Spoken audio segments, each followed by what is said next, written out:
진상조사법성 제7회 소개해드립니다. 당신이 최초로 모든 진언을 한글로 번역한 현대생활 불교 법요집을 출간을 하고요. 1년여간 방송을 했는데요.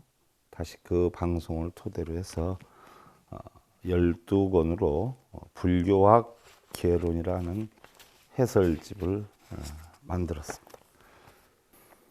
우선 21세기 현대생활 불교 법요집이 있으신 분들은요, 각자 집에서 95페이지를 여시면 돼. 이거 95페이지를 여시고요. 불교학 개론은 12권 가운데에 6번째 6권에서부터 시작을 하도록 하겠습니다. 그래서 여러분들 아무래도 법요집을 해설한 책이 불교학 개론이기 때문에 제가 불교학 개론을 중심으로 해서 여러분들하고 한번 살펴보도록 하겠습니다. 자, 불교학 개론 책을 여러분들 살짝 한 장을 여시면요. 자, 법구경 도행품이다 하는 글이 나옵니다. 일체 행모와 이해지소견 약능각차고 행도 정기적이라.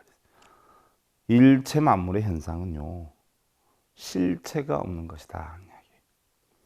이와 같은 지혜로서 깨달음을 얻고 보면 능히 고통을 느끼지 않아서 행하는 길마다 발자취가 깨끗하리. 그랬는데 일체 만물의 현상은 실체가 없다라고 하는 것은요, 우리의 몸도 마찬가지죠. 본래는 공했었어요. 그랬다 태어나서 늙고 병들고 죽어가면 지수와 붕으로 변해서 결국은 다시 또 공이 되지요.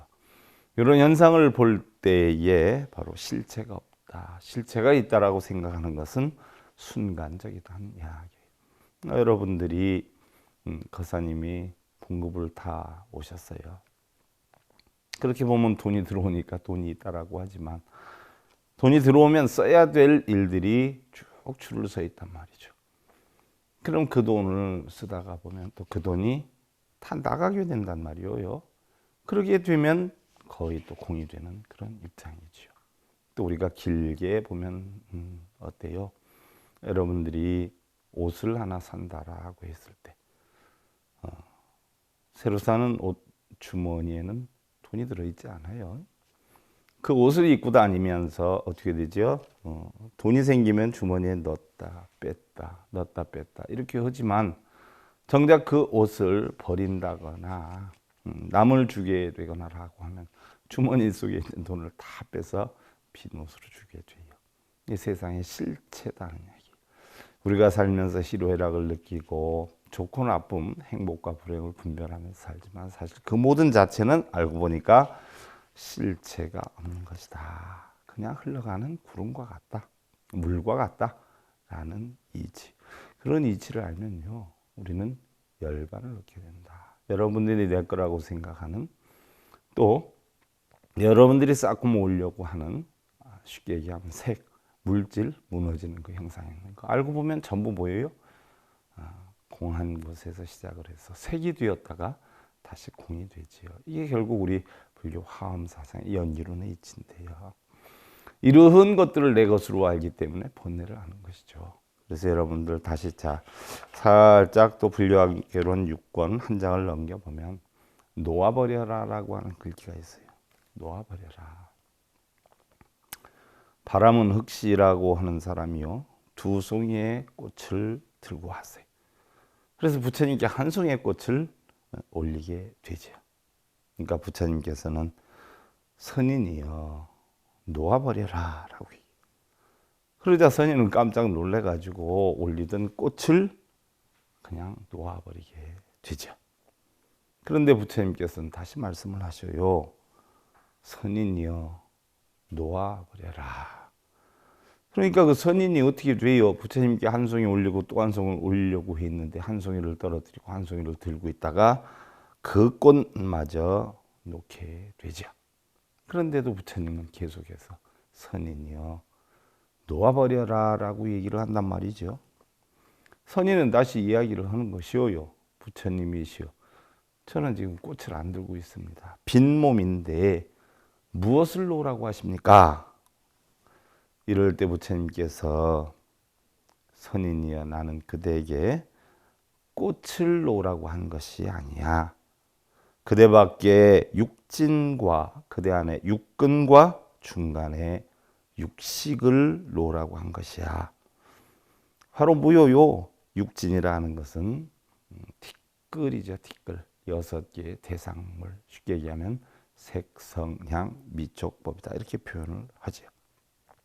또한 육근이라 육근이 육경을 보고 부딪혀서 마음속에 6군데 식이 작성이 되는데 이것을 육식이라고 한단 말이죠. 바로 자네가 가지고 있는 육근, 육경을 보고 부딪혀서 만들어내는 육식의 작용을 내려놓으라는 이야기죠. 왜? 여러분들 고통받고 번뇌하고 하는 모든 것은 뭐예요? 전부 육근과 육경의 작용이에요. 그래서 그 작용을 내려놓기만 하면 우리는 바로 뭐예요? 열반의 삶을 살 수 있다는 이야기죠. 그래서 놓고 놓아버리면 놓을 것이 없나니 그것이 바로 생사를 면할 수 있는 것이라 라고 했습니다. 그러면 그것을 우리는 히에타리오 열반이요. 바꿔 얘기하면 여러분들 육신통이다라고 하는데 육신통이다라고 하면 여러분들 부처님이 요술 부리는 걸 육신통으로 알고 계신 분들이 많아요. 그런데 우리가 아함 사상에 의한 육신통을 보면요. 눈, 귀, 코, 혀, 몸뜻으로 일어나는 작용을 바로 보시지기의 욕정민 선정 반야의 이치로 해서 마음에 걸림이 없는 상태를 만들어 놓는 걸 우리는 육신통이라고 하죠. 쉽게 예를 들면 우리가 눈으로 보고 귀로 듣고 또 냄새를 맡고 맛을 보고 또 몸의 감촉을 느끼고 또 마음에 작용하는 것이 여여하면 걸림이 하나도 없으면 이걸 우리는 육신통이다라고 해요. 물론 아함사상에 보면 천안통은 인연과 법이요 숙명통은 무명의 업력 고통의 원인이 어디서 오는가 무명의 업 때문에 온다라고 하는 그 자체의 깨달음을 얻는 걸 숙명통이다라고 하고요. 그런 업력이 생기면 그 업력을 어떻게 없애느냐 그래서 번뇌로 달 진짜 누진통을 쓰는데 다시 바꿔서 얘기하면요. 우리 눈, 귀, 코, 혀, 몸뜻을 걸림이 하나도 없이 분별이 하나도 없이 시비가 하나도 없는 그런 삶으로 만드는 것이 우리는 육신통이다. 그래서 신통이라는 것은요. 요술 부리는 그런 신통이 아니라 정신신자, 마음신자, 통할 통자, 걸림이 하나도 없다. 신랑이 12시에 들어오든 외박하고 들어오든 며칠 있다 들어오든 어서 오십시오. 하면 그분은 육신통을 깨달은 분이에요. 근데 몇 시에 들어왔느냐? 지금 시간이 몇 시인데 그러느냐? 연락도 없이 외박하느냐? 싸우고 있다라고 하면 그분은 아직 중생이다라는 이야기죠.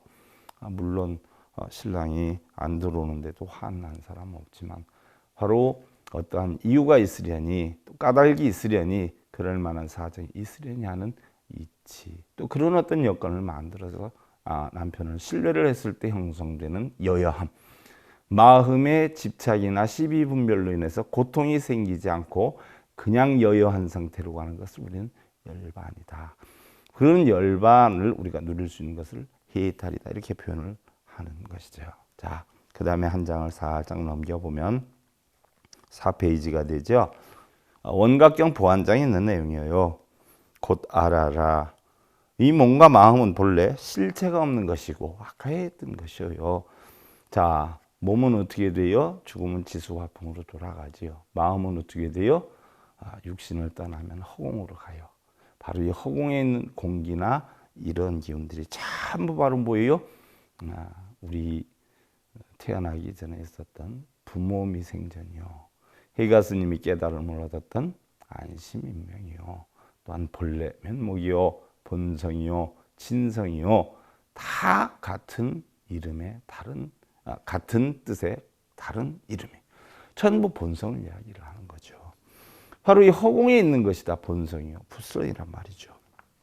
그래서 4가지 인연과 6가지 감관이 망령되이 화합하여 형상을 이루어서 우리는 마음이니 육신이니 이름을 하지만 사실 이게 무슨 얘기예요? 네 가지의 인연이라고 하는 것은 지수화풍이죠. 우리가 죽으면 지수화풍으로 돌아가기도 하지만 반대로 태어남 자체도 어떻게 돼요? 어머니 아버님의 인연으로 인해서 바로 지수화풍으로 인연된 음식물이나 그런 어떤 색성량 미촉법의 작용에 의해서 우리의 육신을 뱃속에서 만들고, 육신을 만들면 어떻게 돼요? 여러분들 건물을 하나 지으면 건물 속에 있는 공기를 주워다가 넣는 게 아니에요. 떠다 넣는 게 아니에요. 바로 건물을 지으면 건물 속에 바로 뭐예요? 공기가 형성이 되듯이 우리 육신이 만들어진 바로 이 공기가 들어가서 마음이라는 그런 여건을 만들게 되는 것이죠. 하지만 이 모든 것도 알고 보면 뭐예요? 우리가 마음인 육신이지 표현을 하지만 사실은 환상과 같은 것이고 본래는 텅 비어서 고요한 것이다 라는 얘기. 다음에 여러분들 차례가 나오고요. 차례에서 살짝 보면 제1장 유정무정을 깨우며 있고 제1 도량석이 있어요. 그 다음에 도량석 가운데 첫 번째가 도량석이고 네 번째가 의상조사 법성계로 되어 있는데요. 우리가 이 1장에 있는 도량석과 의상조사 법성계까지 여러분들 살펴보도록 하겠습니다. 또 여러분들 교재 8페이지를 넘겨보시면 부처님께서 기원정사에 계실 때 한 젊은이가 찾아와서 어떤 것이 불로도 태우지 못하고 또 바람이 불어도 날아가지 못하고 또 홍수가 나도 떠내려가지 못하며 또 도적이나 높은 사람들이 빼앗아가지 못합니까? 라고 물어요. 그러자 부처님께서는 젊은이여, 그것은 오직 그대가 지은 복락의 업이로다 라고 표현해요. 업이다라고 하는 것은 여러분들 뭐라 그래요? 우리가 카르마라고 하지 않아요? 카르마.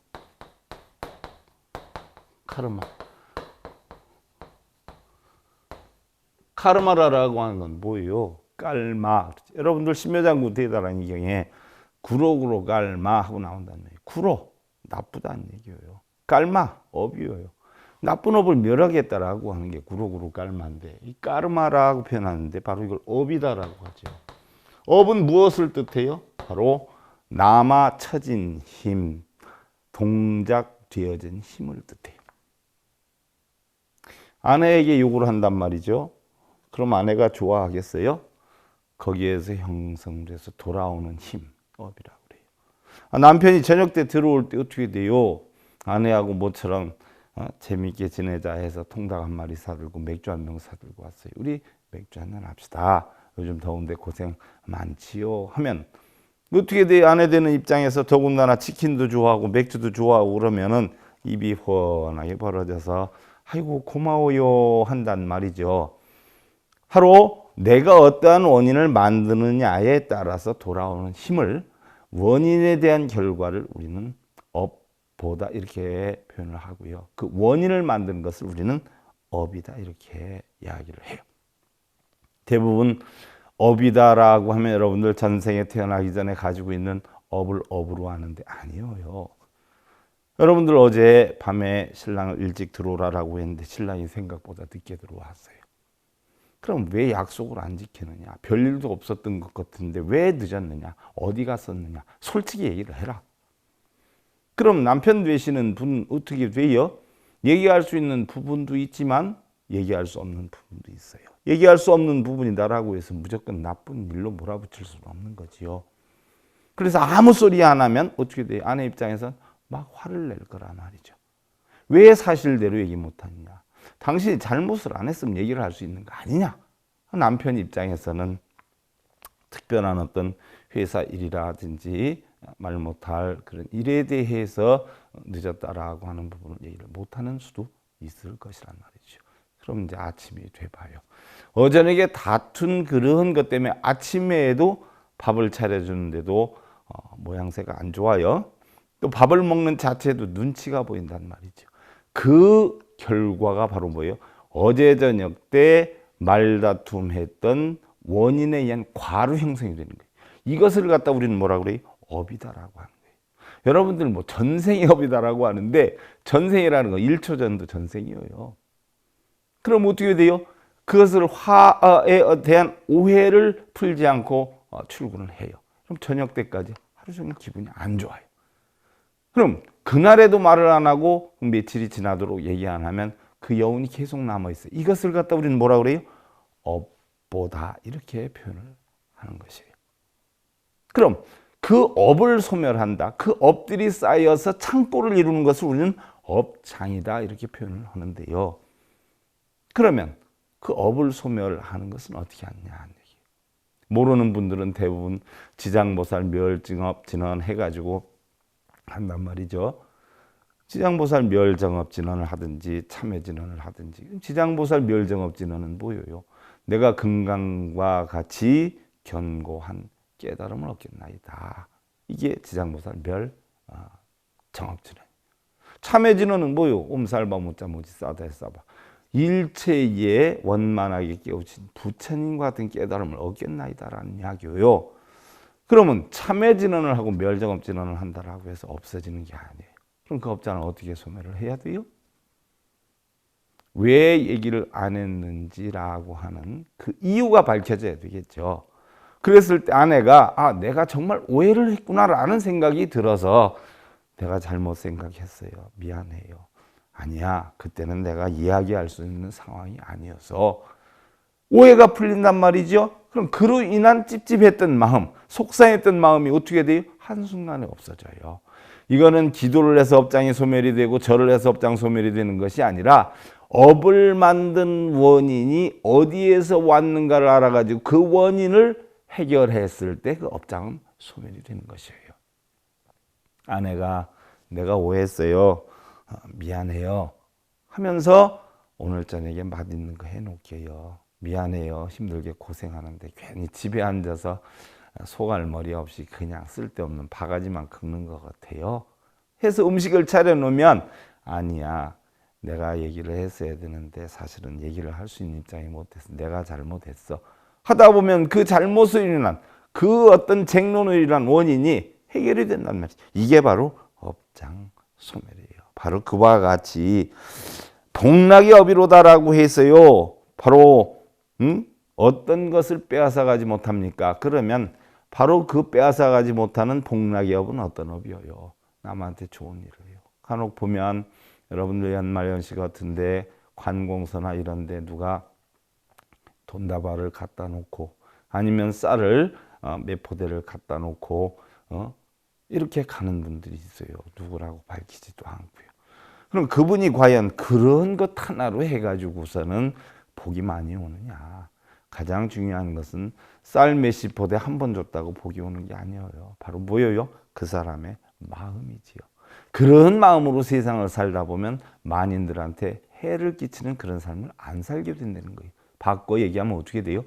늘 남을 배려할 줄 알고 어려운 사람을 생각할 줄 알고 가정에서도 어떻게 돼요? 자신의 여건이나 이기적인 편안함을 추구하는 게 아니라 아내가 힘들어하는 것이 무엇이고 자식이 힘들어하는 것이 무엇이고 부모 형제가 힘들어하는 것이 무엇인가를 파악을 해서 자기가 배려하는 삶을 살기 때문에 이런 것이 쌓이다가 보면 어떻게 돼요? 바른 삶을 사니까 잘 살거나 복을 받는 삶을 살거나 주변 사람들이 하나의 도움을 주려고 하는 이런 삶을 살게 되기 이것을 가지고 바로 뭐 복락의 업이다라는 이야기예요. 그러나 우리는 대부분의 사람들이 어떻게 돼요? 염불이나 진언, 독경, 사경, 절 등을 하면서 빌고 매달리고 업장 소멸을 하고 원성취를 하려고 하지만 원성취다라고 하는 것은 그러한 기원을 통해서 얻어지는 것은 아니라는 이야기죠. 스스로 만드는 실천의 원인에 있다라고 부처님께서는 말씀을 하셨어요. 내가 절을 몇 번 하느냐, 독경연불을 몇 번 하느냐에 따라서 복락이 형성이 되고 재앙이 오는 것이 아니에요. 내가 남편한테 인상을 몇 번 썼느냐, 욕을 몇 번 하느냐, 얼마만큼 상냥하게 대하느냐에 따라서 바로 대우가 달라지는 것이에요.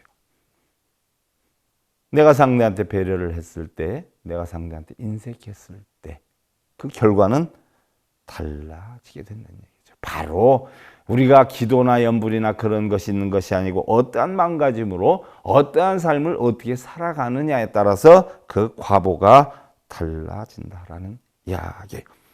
그래서 좋은 일을 계속하고 남한테 배려하는 마음을 지니고 살다가 보면은 어떻게 돼요? 그 공덕을 어느 누구도 빼앗아가지 못하고 불러도 물러도 바람이 불어도 날아가질 않게 된다는 얘기. 우리는 이와 같은 부처님의 가르침을 잘 알아서 각자 스스로 실천하는 삶을 살아나가야 될 것이다. 그 다음에 여러분들 9페이지를 보면 제1장 유정, 무정을 깨우며 그랬어요. 유정이라는 것은 여러분들 뭐죠? 정이 있는 중생이에요. 무정은 뭐예요? 정이 없는 중생이에요.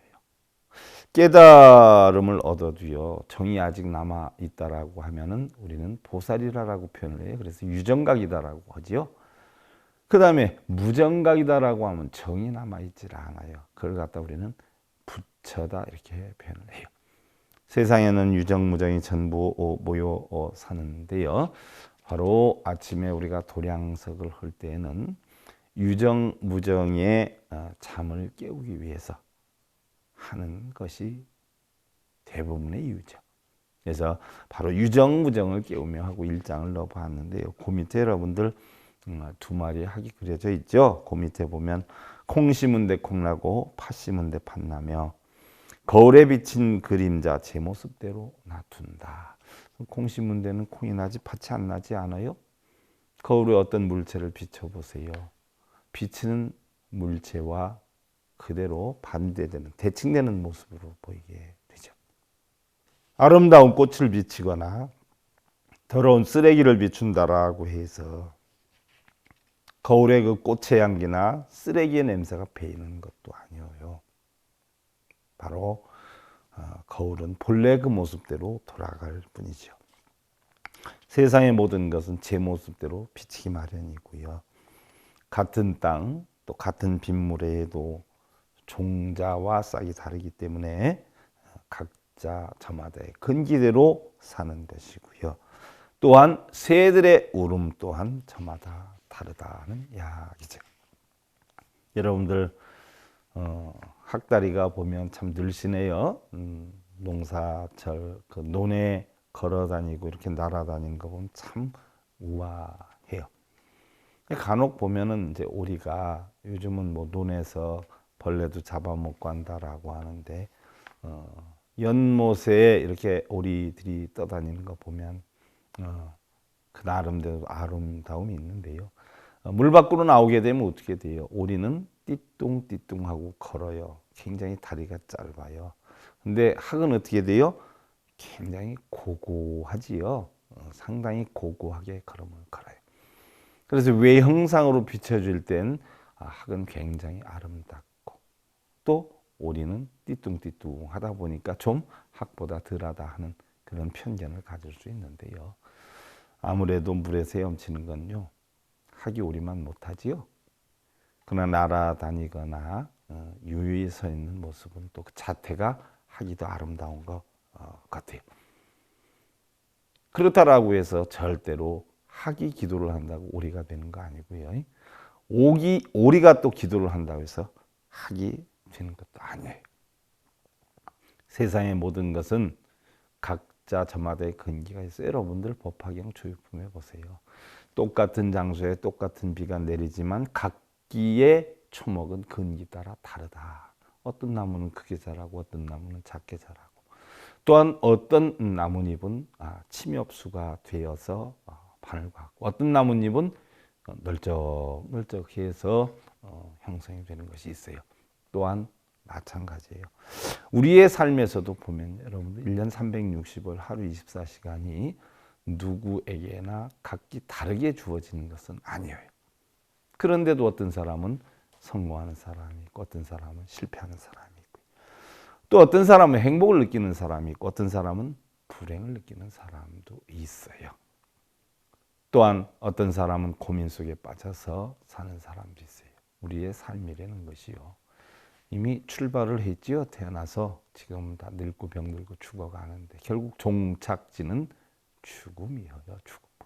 죽음으로 가는 여정은 똑같은데 어떻게 죽어가느냐, 기쁘게 죽어가느냐, 슬프게 죽어가느냐, 괴로워하면서 죽어가냐 하는 것은 각자 우리 자신의 근기에 따라서 달라요. 우리가 날씨는 바꿀 수 없죠.